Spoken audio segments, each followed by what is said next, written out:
श्री कृष्णाय नमः। माता सरस्वती ने नमः। सत्संग सागर यूट्यूब चैनल में आप सौનું हार्दिक स्वागत है। जो तमे अमारी चैनल में नवा हो तो लाइक करजो, शेर करजो અને વિડીયોને સબસ્ક્રાઈબ કરજો। આજે હું તમને સંભળાવીશ આ વિડીયોમાં શ્રીમદ ભગવદ્ ગીતા અધ્યાય 13 ક્ષેત્ર ક્ષેત્રજ્ઞ યોગ। અર્જુન બોલ્યા, હે કેશવ, પ્રકૃતિ અને પુરુષ, ક્ષેત્ર અને ક્ષેત્રજ્ઞ તેમજ જ્ઞાન તથા જ્ઞેય એને હું જાણવા ઈચ્છું છું। ભગવાન કહે છે, હે કોંતે, આ શરીર ક્ષેત્ર કહેવાય છે અને તેને જાણનારને તત્વજ્ઞાનીઓ ક્ષેત્રજ્ઞ કહે છે। હે અર્જુન, તું આ બધા ક્ષેત્રોમાં રહેલો મને ક્ષેત્રજ્ઞ જ જાણ। ક્ષેત્ર અને ક્ષેત્રજ્ઞના ભેદનું જે જ્ઞાન છે તે જ જ્ઞાન છે એવો જ મારો મત છે। તે ક્ષેત્ર શું છે, કેવું છે, કેવા વિકારોવાળું સાથી છે તથા તેને જાણનાર કોણ છે, તેનો કેવો પ્રભાવ છે તે બધું સંક્ષેપમાં મારી પાસેથી સાંભળ। આ ક્ષેત્ર અને ક્ષેત્રજ્ઞનું તત્વ ઋષિઓએ અનેક પ્રકારે કહ્યું છે અને વિવિધ વેદ મંત્રો દ્વારા દલીલો વડે નિશ્ચય કરાવનાર, બ્રહ્મની વ્યાપકતા બતાવનાર સૂત્રો વડે પણ આ તત્વ કહેવાયેલું છે। 5 મહાભૂતો અહંકાર, બુદ્ધિ, પ્રકૃતિ, 10 ઇન્દ્રિયો, મન, 5 વિષયો, ઈચ્છા, દ્વેષ, સુખ, દુઃખ, અવયવવાળા સ્થૂળ દેહનો પિંડ, તેમાં રહેલી ચેતના અને ધૃતિ, આ પ્રમાણે વિકારો સે ક્ષેત્ર મેં તને સંક્ષેપમાં કહ્યું।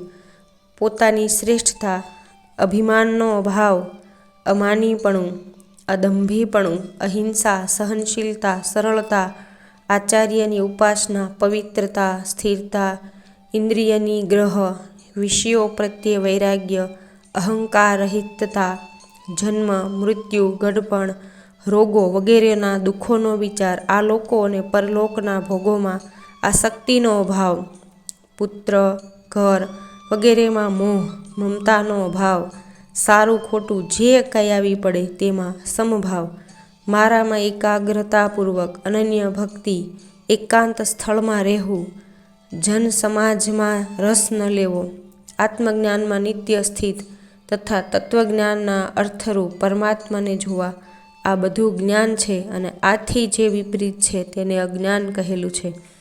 હવે જે જ્ઞેય એટલે જાણવા યોગ્ય છે તેને જાણીને મનુષ્ય પરમ આનંદ અનુભવે છે તે કહીશ। જ્ઞેય અનાદિ પરબ્રહ્મ જ છે, તેને નથી સત કહી શકાતું કે નથી અસત કહી શકાતું। જે સર્વ બાજુએ હાથ અને પગોવાળું, સર્વ તરફ આંખો, મસ્તકને મુખવાળું, સર્વ બાજુએથી સાંભળનારું, લોકમાં સર્વ પ્રાણીઓના શરીરોમાં સર્વ તરફ સર્વત્ર વ્યાપી રહેલું છે। તે બધી ઇન્દ્રિયો રૂપે દેખાય છે અને બધી ઇન્દ્રિયોના વિષયોને જાણનારું છે, છતાં સર્વ ઇન્દ્રિયોથી રહિત છે તથા અસંગ હોવા છતાં સર્વનું ધારણ કરનાર અને નિર્ગુણ હોવા છતાં ગુણોનો ભોગ કરનાર પણ છે।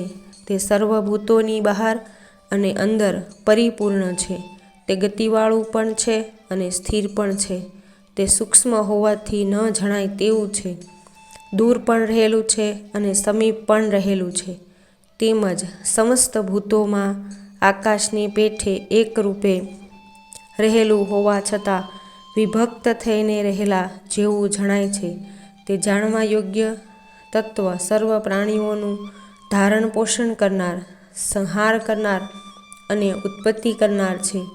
જે જ્યોતિઓની પણ જ્યોતિ પ્રકાશોને પણ પ્રકાશિત કરનાર અને અંધકારથી પર કહેવાય છે, તે જ્ઞાનરૂપ જ છે। તે જાણવા યોગ્ય છે અને જ્ઞાનથી જેને જાણી શકાય છે તે પણ તેજ જ અને સર્વના હૃદય અને બુદ્ધિમાં રહેલું છે। આ પ્રમાણે મેં ક્ષેત્ર, જ્ઞાન અને જાણવા યોગ્ય તત્વ સંક્ષેપમાં કહ્યું। મારો ભક્ત આ જાણીને મારા શરીરને પ્રાપ્ત થવા યોગ્ય બને। પ્રકૃતિ અને પુરુષ બંનેને તું અનાદિ જાણ અને રાગ દ્વેષ વગેરે વિકારો અને ગુણોને પ્રકૃતિથી ઉત્પન્ન થયેલા જાણ.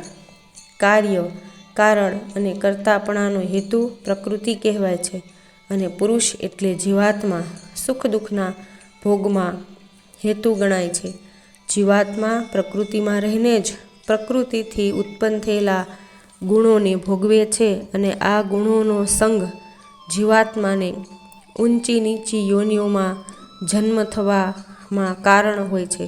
આ જીવાત્મા અથવા પુરુષ દેહથી પર હોવા છતાં દેહમાં સાક્ષી રૂપે રહેલો છે, તેમજ તે જ સર્વ ક્રિયાની અનુમતિ આપનાર, સર્વનું ધારણ પોષણ કરનાર, જીવરૂપે સુખ દુઃખનો ભોગતા તથા બ્રહ્મા વગેરેનો પણ સ્વામી હોવાથી પરમાત્મા પણ કહેવાય છે.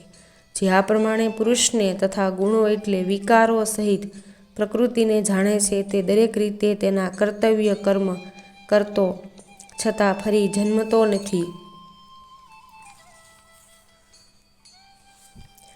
આ પરમાત્માને કેટલાક મનુષ્યો શુદ્ધ થયેલી બુદ્ધિથી ધ્યાન દ્વારા પોતાનામાં જુએ છે, કેટલાક જ્ઞાનયોગ દ્વારા અને કેટલાક કર્મયોગ દ્વારા જુએ છે, પરંતુ બીજા કેટલાક તો આ પ્રમાણે ન જાણવા છતાં પણ સંત પુરુષો પાસેથી ઉપદેશ લઈ ઉપાસના કરે છે અને તેઓ પણ મૃત્યુરૂપ સંસારને તરી જાય છે. હે અર્જુન, જે કંઈ સ્થાવર અથવા જંગમ વસ્તુ ઉત્પન્ન થાય છે તે બધું ક્ષેત્ર અને ક્ષેત્રજ્ઞના એટલે પ્રકૃતિ અને પુરુષના સંયોગથી થાય છે. જે પુરુષ નાશ પામી રહેલા બધા ચર અચર પ્રાણીઓમાં નાશરહિત ને સમાન રીતે રહેલા પરમેશ્વરને જુએ છે, તે જ યથાર્થ જુએ છે. તે પુરુષ સર્વમાં સમભાવથી રહેલા પરમેશ્વરને સમાન રીતે જોતો પોતાના વડે પોતાનો નાશ કરતો નથી, અર્થાત રાગ દ્વેષ વગેરે વિકારોને વશ થતો નથી અને તેથી પરમ ગતિને પ્રાપ્ત થાય છે. જે મનુષ્ય દરેક પ્રકારના કર્મોને પ્રકૃતિ દ્વારા જ થતા જુએ છે ને આત્માને અકર્તા જુએ છે, તે જ યથાર્થ જુએ છે.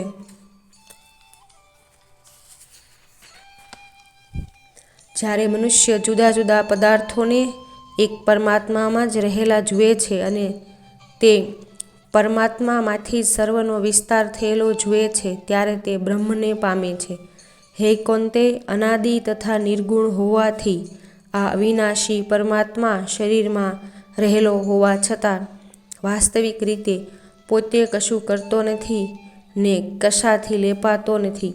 જેમ આકાશ સર્વમાં રહેલું હોવા છતાં સૂક્ષ્મ હોવાથી લેપાતું નથી, તેમ સર્વ દેહોમાં રહેલ આત્મા લેપાતો નથી. હે અર્જુન, જેમ એક જ સૂર્ય આ સંપૂર્ણ લોકને પ્રકાશિત કરે છે, તે પ્રમાણે એક જ આત્મા સંપૂર્ણ ક્ષેત્રને પ્રકાશિત કરે છે. આ પ્રમાણે ક્ષેત્ર અને ક્ષેત્રજ્ઞના ભેદને તથા પ્રકૃતિના બંધનમાંથી મોક્ષ કેમ થાય તેને જેઓ જ્ઞાન દ્રષ્ટિથી જાણી લે છે, તેઓ પરમાત્માને પ્રાપ્ત થાય છે. ઇતિ શ્રીમદ્ ભગવદ્ ગીતા શુપનિષતુ બ્રહ્મ વિદ્યાયામ યોગશાસ્ત્રે શ્રી કૃષ્ણાર્જુન સંવાદે ક્ષેત્ર ક્ષેત્રજ્ઞ વિભાગ યોગ નામઃ ત્રયોદશો અધ્યાયઃ. શ્રી કૃષ્ણાય નમઃ.